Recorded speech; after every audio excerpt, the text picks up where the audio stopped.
Hello बच्चों, अनु helpful study में स्वागत है आपका।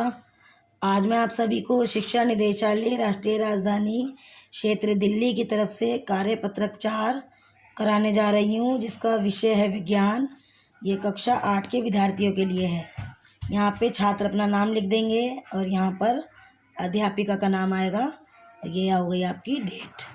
तो आज हम पढ़ेंगे बच्चों सूक्ष्म जीव के बारे में। तो कल रात पिंकी के भाई को बहुत तेज़ बुखार आया और साथ में उसको पेट दर्द और उल्टी भी हुई। तो माँ उसको डॉक्टर के पास ले गई। डॉक्टर ने कहा उसके भाई को एंटीबायोटिक गोली या इंजेक्शन देना पड़ेगा।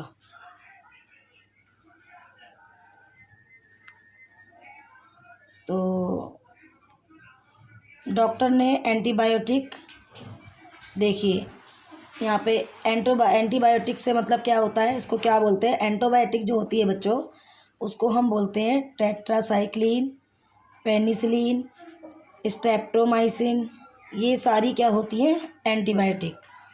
यहाँ लिखा है ये सूक्ष्म जीवों से बनाई जाने वाली दवाई है। यहाँ सूक्ष्म जीवों से मतलब एंटीबायोटिक किससे बनती है, सूक्ष्म जीवों से बनती है बच्चों। मतलब या तो आप ये लिख देंगे या आप ये लिख देंगे। तो एंटीबायोटिक को किससे बनाई जाती है, ये सूक्ष्म जीवों से बनाई जाने वाली एक दवाई है। यह बीमारी पैदा करने वाले जीवाणुओं को नष्ट कर देती है और उनकी वृद्धि को रोक देती है। मतलब उन्हें आगे और होने नहीं देती है, और जो होते हैं उन्हें नष्ट कर देती है एवं ख़त्म कर देती है। तो पशु पक्षियों पौधों में भी नियंत्रण के लिए एंटीबायोटिक का प्रयोग करते हैं। अब आगे चलते हैं। यहाँ देखिए बच्चों, ये लिखा है, ये इंग्लिश में भी है और ऐसे भी है। तो अलेक्जेंडर फ्लेमिंग ने सबसे पहले पेनिसिलिन नाम की एंटीबायोटिक की खोज की।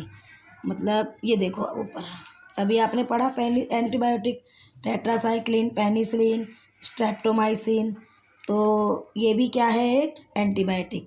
तो एंटीबायोटिक का नाम एक इसमें से एक है पेनिसिलिन। तो इसकी खोज किसने की थी बच्चों, अलेक्जेंडर फ्लेमिंग ने सबसे पहले पेनिसिलिन नाम की एंटीबायोटिक की खोज की। तो जो हिंदी मीडियम वाले बच्चे हैं वो अलेक्जेंडर फ्लेमिंग यहाँ से लिखेंगे और वो ये ब्रैकेट नहीं लगाएंगे। ये ब्रैकेट इसलिए दिया है क्योंकि ये अलेक्जेंडर इंग्लिश में भी दिया हुआ है। तो हिंदी मीडियम वाले बच्चे जो करेंगे ब्रैकेट नहीं लगाएंगे और ऐसे ये वाला उतार देंगे, अलेक्जेंडर फ्लेमिंग। तो इसने सबसे पहले एंटीबायोटिक की खोज की जिसका नाम था पेनिसिलिन। आगे चलते हैं। आपने पल्स पोलियो टीकाकरण के बारे में ज़रूर सुना होगा और आजकल कोरोना की वैक्सीन भी टीवी तथा अखबारों में बहुत चर्चा में है। तो टीका या वैक्सीन के द्वारा रोग फैलाने वाले मृत या कमज़ोर जीवाणु हमारे शरीर में डाले जाते हैं। तो यहाँ पे ये है टीका या वैक्सीन। टीका बोलो बच्चों या वैक्सीन बोलो, एक ही बात है। टीके के द्वारा जो रोग फैलाने वाले मृत या कमज़ोर जीवाणु ये हमारे शरीर में डाले जाते हैं, और इनको डालने से इन जीवाणुओं से लड़ने के लिए हमारा शरीर जो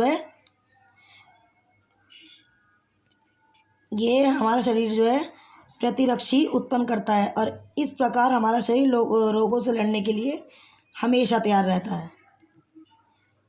तो जब हम कोई टीका या वैक्सीन लगवा लेते हैं तो उसके द्वारा जो रोग फैलने वाले होते हैं वो क्या करते हैं, जब वो हमारे शरीर में डल जाते हैं तो उससे हमें जीवाणुओं से लड़ने के लिए हमारा शरीर जो है प्रतिरक्षी उत्पन्न करता है, और इससे हमारे शरीर को रोगों से लड़ने के लिए, जो हमारा शरीर होता है मतलब कि रोगों से लड़ने के लिए हमेशा तैयार रहता है जब हम कोई टीका या वैक्सीन लगवा लेते हैं। अच्छा आगे चलते हैं। यह प्रतिरक्षी हमारे शरीर में आजीवन बने रहते हैं। मतलब कि ये जो प्रतिरक्षी है, यहाँ पे प्रतिरक्षी मतलब जो हमारी रक्षा होती है, जिससे मतलब कि ये जो चीज़ है टीका या वैक्सीन, तो ये जो प्रतिरक्षी है ये हमारे शरीर में जब जाते हैं तो ये हमारे शरीर में आजीवन बने रहते हैं, मतलब हमेशा रहते हैं और बीमारियों से लड़ने में हमारी मदद करते हैं, यानी कि हमेशा तैयार रहते हैं। बच्चों को बचपन में ही टीके लगाए जाते हैं ताकि उनका शरीर आजीवन बीमारियों से लड़ने के लिए तैयार रहे। तो सभी बच्चों ने बचपन में टीके लगवाए होंगे जिससे कि उनका शरीर आजीवन बीमारियों से लड़ने के लिए हमेशा तैयार रहता है।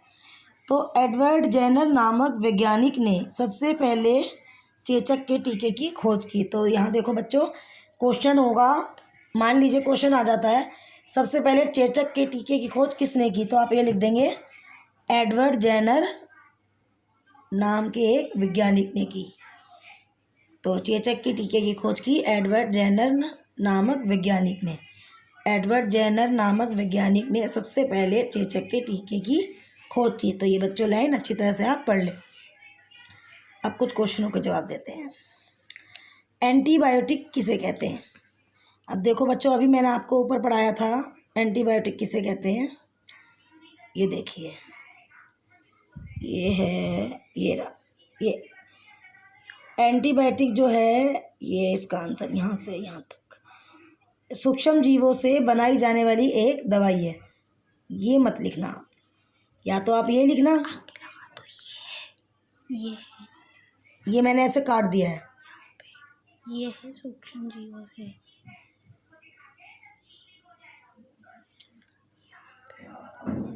ये देखो बच्चों, मैं एक बार फिर से बता देती हूँ, एंटीबायोटिक किसे कहते हैं। तो आप लिखोगे ऐसे,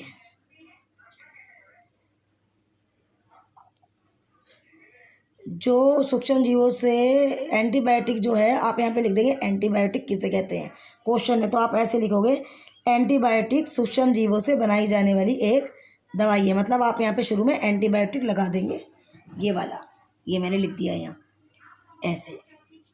आप यहाँ लिखेंगे एंटीबायोटिक सूक्ष्म, ये मैंने तीर ऐसे बना दिया है। एंटीबायोटिक किसे कहते हैं, तो आप जवाब देंगे एंटीबायोटिक सूक्ष्म जीवों से बनाने जाने वाली एक दवाई है। इसे मैं हटा देती हूँ, इसे आप मत लिखना, ठीक है बच्चों। तो ये आपका आंसर है फर्स्ट।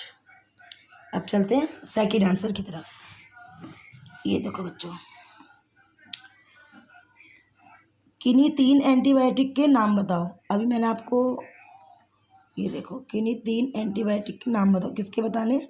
एंटीबायोटिक के नाम बताने हैं। तो चलते हैं ऊपर, ये देखो, ये रहे हमारे एंटीबायोटिक के नाम। ये रहे 3 एंटीबायोटिक, एक तो टेट्रासाइक्लिन, पेनिसिलिन और स्ट्रेप्टोमाइसिलिन। तो आप ये लिख देंगे 3 एंटीबायोटिक के नाम हैं टेट्रासाइक्लिन, पेनिसिलिन, स्ट्रेप्टोमाइसिन आदि। ठीक है बच्चों, आप ये आंसर सेकंड वाला ये मैं लिख देती हूँ, यहाँ से देखकर लिखना है, ठीक है। अब आगे चलते हैं।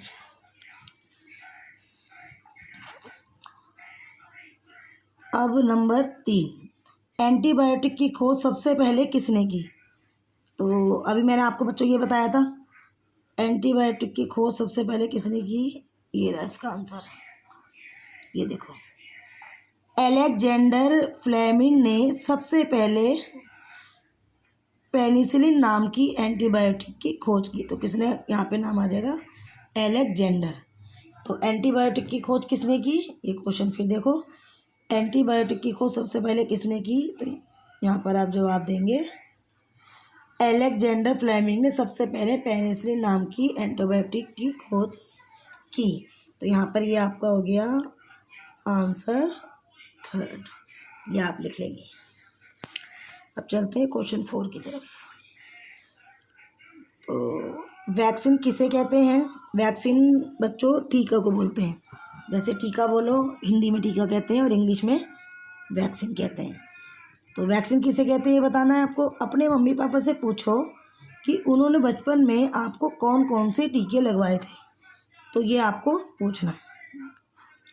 अब इसका आंसर देखो आप, किसी बीमारी के विरुद्ध, विरुद्ध मतलब बच्चों खिलाफ, किसी बीमारी के खिलाफ या किसी बीमारी के विरुद्ध प्रतिरोधक क्षमता विकसित करने के लिए जो दवा खिलाई या पिलाई या किसी रूप में भी दी जाती है या खिलाई या पिलाई जाती है, उसे हम वैक्सीन कहते हैं, यानी कि टीका कहते हैं। उसने पूछा टीका किसे कहते हैं या वैक्सीन किसे कहते हैं, एक ही बात है। तो जब किसी बीमारी से लड़ने के लिए, कोई प्रतिरोधक क्षमता विकसित करने के लिए जब हम कोई दवा खाते हैं या हमें किस इंजेक्शन के जरिए वो दवाई दी जाती है, इंजेक्शन लगता है ना बच्चों, तो उससे हमारे शरीर में दवाई ही जाती है। कई बार होता है दवाई खाने से हम ठीक नहीं होते, लेकिन इंजेक्शन लगवाने से हम ठीक हो जाते हैं। तो चाहे तो आपने वो दवा खाई हो, किसी बीमारी, आप बीमार हैं और आपने कोई दवा खिलाई है आपकी मम्मी ने या इंजेक्शन लगवाया है, तो वही है प्रतिरोधक क्षमता विकसित करने के लिए, मतलब बीमारियों से लड़ने के लिए, उसको विकसित करने के लिए हमें दवा खिलाई या पिलाई जाती है या किसी भी रूप में दी जाती है, तो उसको हम वैक्सीन कहते हैं। क्योंकि क्वेश्चन पूछा है वैक्सीन किसे कहते हैं, तो आप ये बोलोगे उसे वैक्सीन कहते हैं।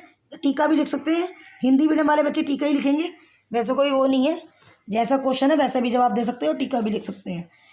अब आगे चलते हैं। माता पिता ने बचपन में हमें बहुत से टीके लगवाए थे। उन्होंने पूछा ना कि अपने, ये देखो मैं बताती हूँ, अपने माता पिता से पूछो क्या उन्होंने आपको बचपन में कौन कौन से टीके लगवाए थे।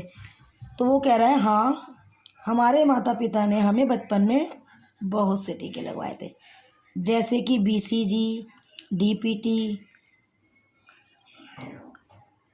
और ये खसरे का टीका, ये पोलियो का टीका, ये आदि। जैसे कि BCG हो गया, DPT हो गया, खसरे का टीका, पोलियो, ये आदि। ये टीके हमारे माता पिता ने हमें बचपन में लगवाए थे। तो बच्चों खूब अच्छे से लिखना ये आंसर, अच्छी तरह से आपको समझ आ गया होगा। और अगर आपको मेरी वीडियो पसंद आई हो तो इसे लाइक कीजिए, शेयर कीजिए, कमेंट कीजिए और सब्सक्राइब कीजिए। और अगर आपको मेरी और नोटिफिकेशन चाहिए तो बेल आइकन पर क्लिक कीजिए। धन्यवाद।